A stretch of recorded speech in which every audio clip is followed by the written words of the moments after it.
मेरे चैनल पर ये मेरे चैनल पर DElEd first semester second semester के सभी सब्जेक्टों की वीडियो मिलती हैं। इसमें मेरे द्वारा सारा सिलेबस डिस्कस किया जाता है और साथ ही साथ पेट के जो भी और यूपीएससी के जो भी एग्ज़ाम होते हैं उनकी तैयारी भी मैं साथ साथ कराती जाती हूँ। उसमें हिंदी का सिलेबस अभी मैं डिस्कस कर रही हूँ और आज या कल से जो है रीजनिंग क्लास चालू हो जाएगी। वो सर उसमें जो है सर आपको डिस्कस करवाएंगे सिलेबस। तो चलिए फ्रेंड, देर ना करते हुए, और आप लोगों को अगर मेरे चैनल की जो भी वीडियो हैं उनसे थोड़ी भी हेल्प होती है तो प्लीज़ मेरे चैनल को लाइक करें, सब्सक्राइब करें, कमेंट करें और अपने जो भी कॉलेज ग्रुप हैं उनमें सब में शेयर करें ताकि और भी बच्चों की हेल्प हो सके। और जो भी एग्ज़ाम के जो कंपटीशन एग्ज़ाम होते हैं जैसे बैंकिंग के और यूपीएससी के, आईएएस के, जो भी उसमें जो भी हिंदी का सिलेबस होता है उसके जैसे समास हैं, प्रत्यय हैं, क्रिया है, विग्रह हैं, ये सब उसमें भी आते हैं। विलोम शब्द है, पर्यायवाची हैं, ये सारे शब्द जो है मैं उसके प्रैक्टिस सेट कराती हूँ। उसकी क्लास जो है मैं रात में 9 o'clock पे लेती हूँ, पीएम 9 बजे लेती हूँ। तो आप लोग जो है उससे भी जल्द से जल्द जुड़ जाया करें। कल थोड़ी मेरी हेल्थ ने मेरा साथ नहीं दिया और इस वजह से मैंने क्लास लगाई हुई थी लेकिन हेल्थ बिल्कुल भी सही नहीं फील कर रही थी, अच्छा नहीं फील कर रही थी, इस वजह से मैंने क्लास नहीं कंटिन्यू कर पाई। लेकिन अब जो है मैं कंटिन्यू करती रहूँगी। आज थोड़ा बेटर लग रहा है, काफ़ी बेटर लग रहा है, इसलिए अब मैं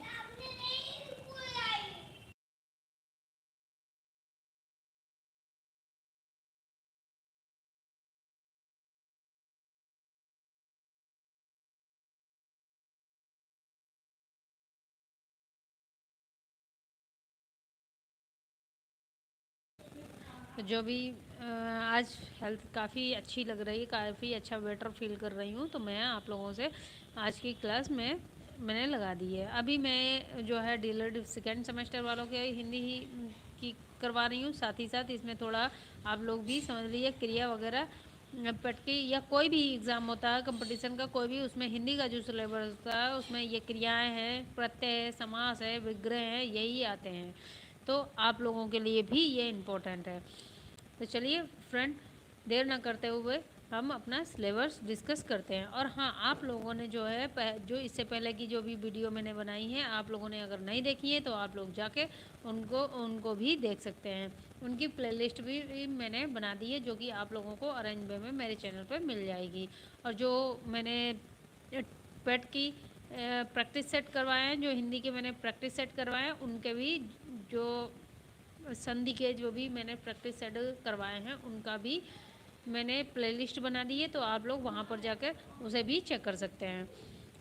तो चलिए फ्रेंड, अब हम अपना सिलेबस डिस्कस करते हैं आज का। आज हमारी हिंदी की क्लास है, हिंदी की क्लास आई थिंक 12 है थंबनेल में।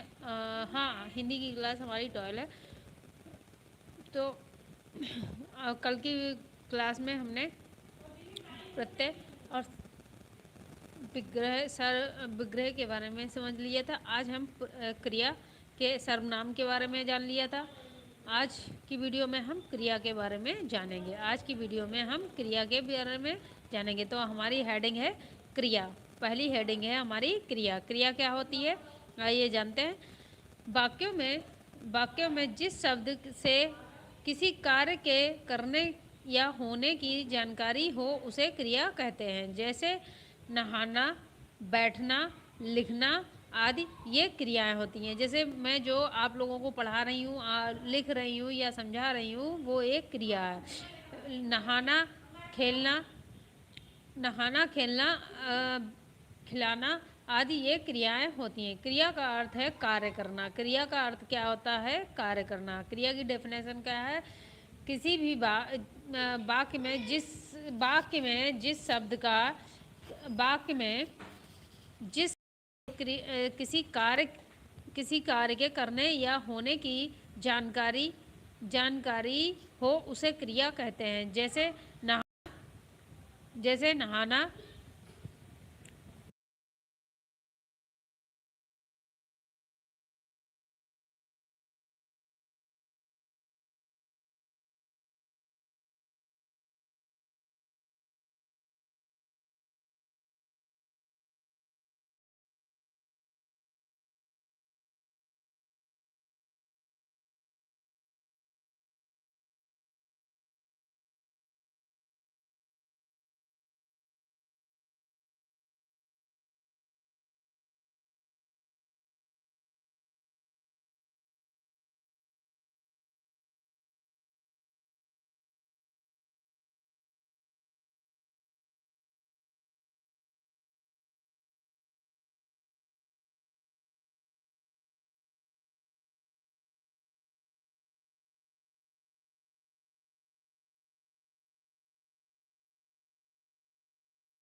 तो क्रिया की डेफिनेशन क्या है? वाक्य में जिस शब्द से किसी कार्य को करने या होने की जानकारी मिले उसे क्रिया कहते हैं। जैसे नहाना, बैठना, लिखना आदि ये क्रियाएं होती हैं। क्रिया का अर्थ है कार्य करना। क्रिया का अर्थ होता है कार्य करना।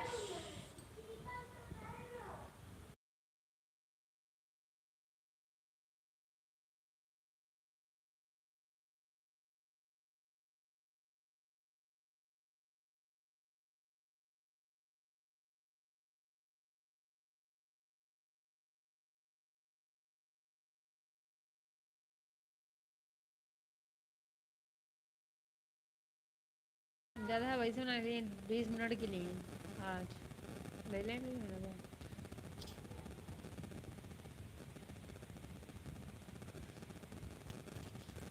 क्रिया वाक्य के अंत में क्रिया वाक्य के अंत में आती है। क्रिया जो है वाक्य के अंत में आती है। क्रिया के बिना वाक्य का अर्थ पूरा नहीं होता है। क्रिया के बिना वाक्य का अर्थ पूरा नहीं होता। एक वाक्य में एक क्रिया अवश्य होती है। एक वाक्य में एक क्रिया अवश्य होती है। कुछ वाक्यों में एक से अधिक क्रियाएं भी होती हैं। कुछ वाक्यों में एक से अधिक क्रियाएं भी होती हैं। क्रिया के भेद क्रिया के भेद मुख्यतः दो आधार पर किए जाते हैं। क्रिया के भेद जो हैं मुख्यतः दो आधार पर किए जाते हैं। पहला आधार क्या है? पहला है कर्म के आधार पर। दूसरा है रचना या प्रयोग के आधार पर। रचना या प्रयोग के आधार पर। तो हम पहला डिस्कस करते हैं। क्रिया के आधार पर कर्म के आधार पर क्रिया के भेद। कर्म के आधार पर क्रिया के भेद। कर्म के आधार पर क्रिया के निम्नलिखित भेद हैं।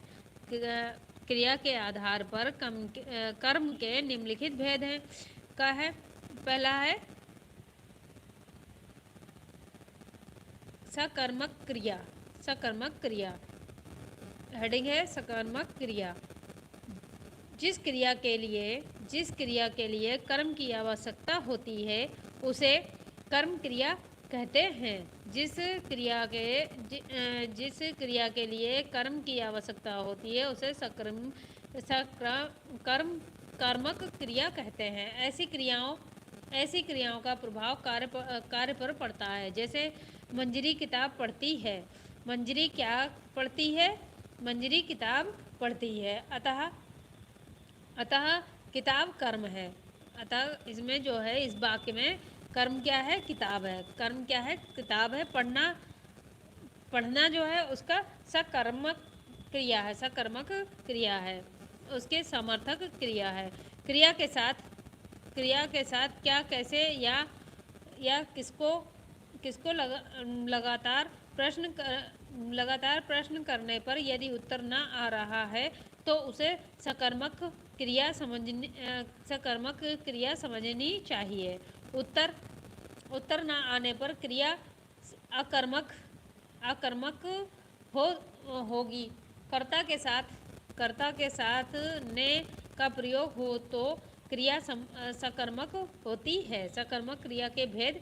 सकर्मक क्रिया के भी भेद होते हैं। सकर्मक क्रिया के दो भेद होते हैं। एक कर्मक क्रिया, द्विकर्मक क्रिया।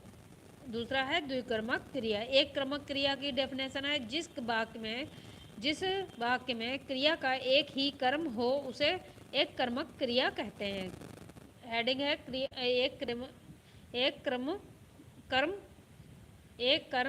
कर्मक क्रिया के डेफिनेशन है जिस वाक्य में क्रिया का एक ही कर्म हो उसे एक कर्म क्रिया कहते हैं। जैसे राधा गाना गा रही है। सोहन पानी पी रहा है। मोहन बाजार जा रहा है। इसमें गाना जो है कर्म है। सोहन पानी पी रहा है, इसमें पानी कर्म है। बाजार जा रहा है, रोहन बाजार जा रहा है, बाजार एक कर्म है।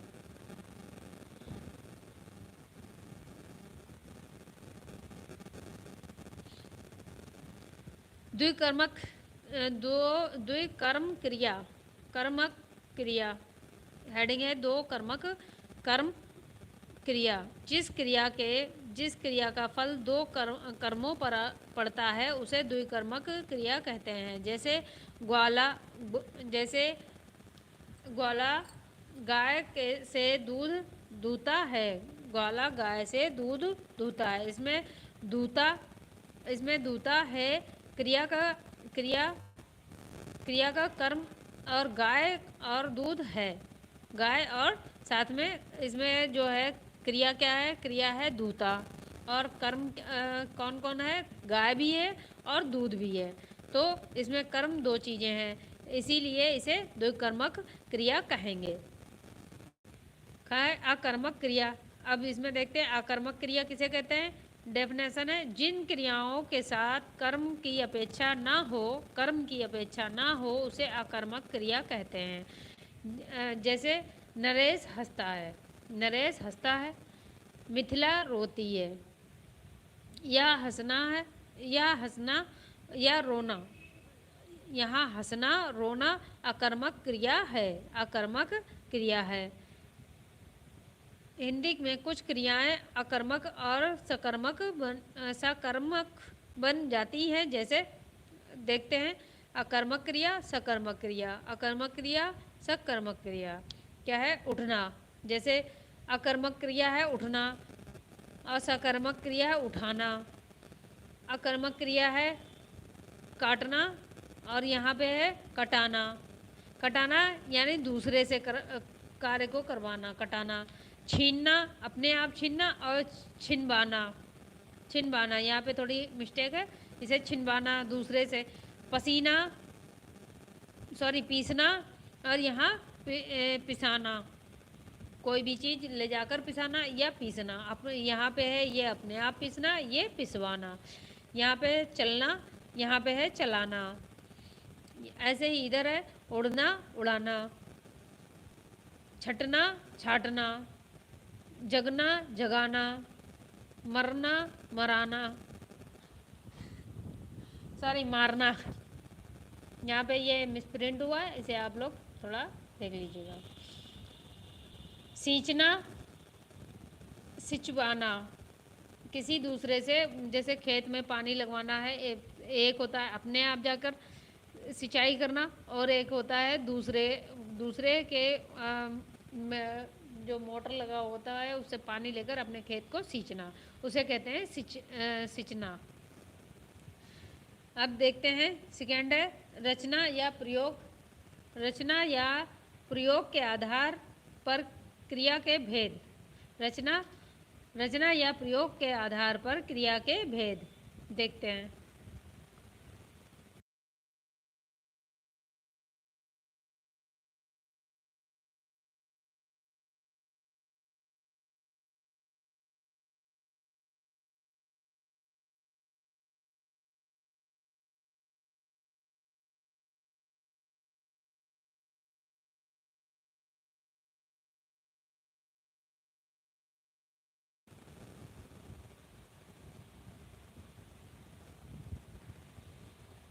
आकर्मक और सकर्मक में ये होता है, आकर्मक में जो है स्वयं से कार्य किए जाते हैं, और सकर्मक में किसी दूसरे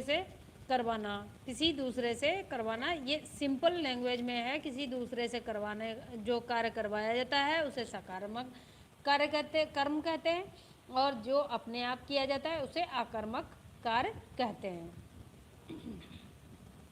अब देखते हैं हेडिंग है रचना या प्रयोग के आधार पर क्रिया के भेद देखते हैं। पहला है सामान्य क्रिया और मूल क्रिया। सामान्य या मूल क्रिया, जहाँ वाक्य में केवल एक क्रिया या अनेक प्रयोग हो, जैसे मीरा बहुत रोई। इसमें क्रिया के साथ और कोई अन्य पद नहीं जुड़ा है। इसमें क्रिया के साथ अन्य कोई पद नहीं जुड़ा है।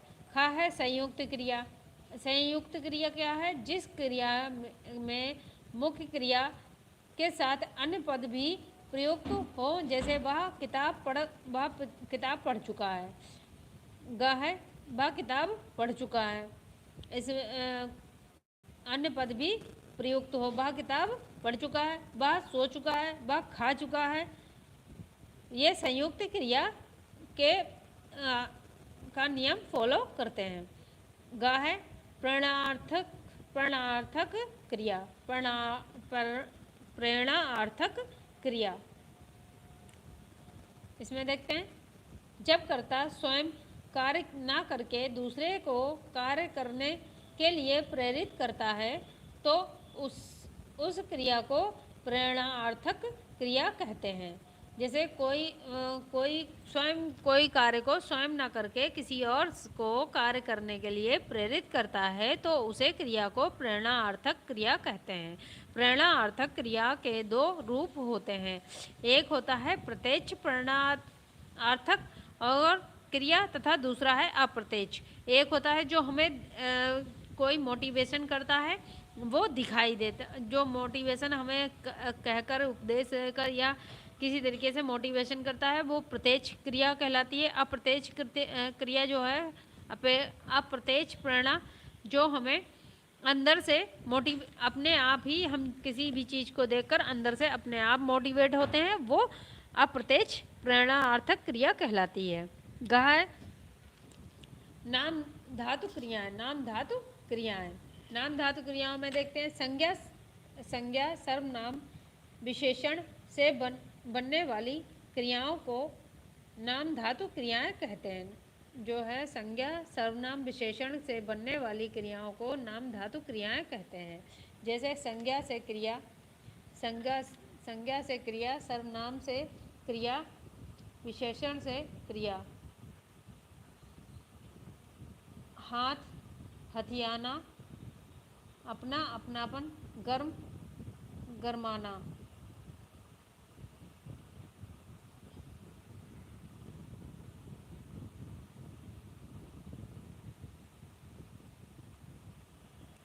द है पूर्वकालीन क्रिया। पूर्वकालीन क्रिया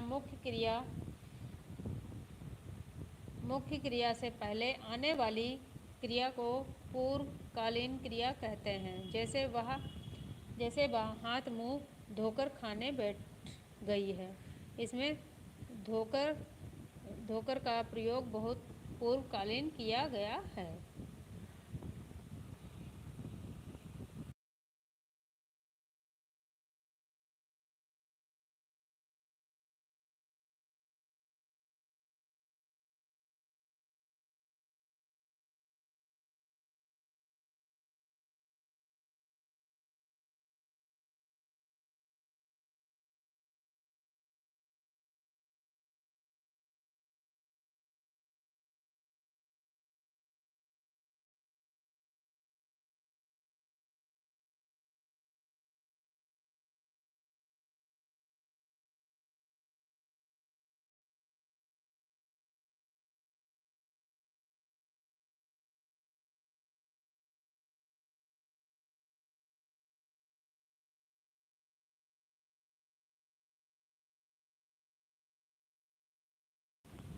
चलिए फ्रेंड, आज हमें थोड़ा इमरजेंसी में जाना पड़ रहा है तो इसलिए आज के लिए हम यहीं तक रखते हैं। इसके आगे हम कल की वीडियो में देखेंगे। तो चलिए फ्रेंड, आप लोगों को अगर मेरी चैनल की वीडियो अच्छी लगती है तो प्लीज़ मेरे चैनल को लाइक करें, सब्सक्राइब करें, कमेंट करें और अपने जो भी कॉलेज ग्रुप हैं उनमें सब में शेयर करें ताकि और भी बच्चों की हेल्प हो सके।